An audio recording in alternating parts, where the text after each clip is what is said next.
So இப்போ பார்த்தீங்கன்னா lining blouse வந்து நம்ம கரெக்டாக ப்ளவுஸ் அளவு ப்ளவுஸ் வச்சு நம்ம மார்க் பண்ணி கட் பண்ணி ஸ்டிச் பண்ணிடுவோம். பட் சைடு ஜாயின் பண்ணும்போது ஒரு பெரிய மிஸ்டேக் என்ன நடக்கும் அப்படின்னு பார்த்தீங்கன்னா, ஸோ இந்த இடத்துல வந்து கிளாத் எக்ஸஸாக தெரியும். ஸோ இந்த இடத்துல எக்ஸஸாக தெரியும். நம்ம ஒரு டாட் வச்சு இந்த இடத்த நம்ம மேனேஜ் பண்ணுவோம்.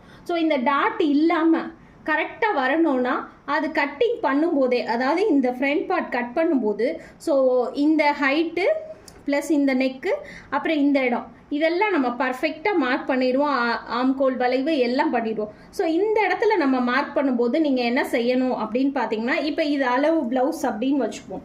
ஸோ இந்த அளவு ப்ளவுஸ் படி நம்ம மார்க் பண்ணும்போது என்ன செய்யணும் அப்படின்னு பார்த்தீங்கன்னா, ஸோ இந்த இடம் இருக்குது பார்த்தீங்களா, இந்த இடத்துலேருந்து இந்த கேப்பு, ஸோ இந்த கேப்பை ஃபுல்லாக திருப்பி, அதாவது உள்பக்கமாக திருப்பாமல் நம்ம இந்த பக்கமே வச்சு, இந்த பக்கமே கரெக்டாக இந்த லெவலில் வச்சு இங்கே நம்ம மார்க் பண்ணிடணும். ஸோ இங்கே மார்க் பண்ணிவிட்டு இப்போ இந்த இடத்துல மார்க் பண்ணுறீங்க அப்படின்னா, அப்போ இங்கேருந்து இந்த வளைவு வரும்போது இந்த இடத்துல ஃபினிஷ் ஆகிடும். ஸோ இந்த மாதிரி பண்ணும்போது பார்த்திங்கன்னா, ஸோ இந்த உள்பக்கமாக திருப்பி நம்ம பின்பக்கம் திருப்பும்போது அந்த எக்ஸஸ்னால இந்த இடம் வந்து கொஞ்சம் கன்ஃபியூஸ் ஆகுது. ஸோ நம்ம அப்போ என்ன பண்ணணும் அப்படின்னு பார்த்திங்கன்னா, இந்த மாதிரி உள்பக்கமாக திருப்பாமல் ப்ளவுஸை இதே பொசிஷன்லேயே வச்சு நம்ம இங்கேருந்து கரெக்டாக வச்சு இந்த மாதிரி மார்க் பண்ணும்போது இது தையலுக்கு கீழே ஒரு 1/2 இன்ச்சுன்னு நம்ம மார்க் பண்ணிடுறோம்.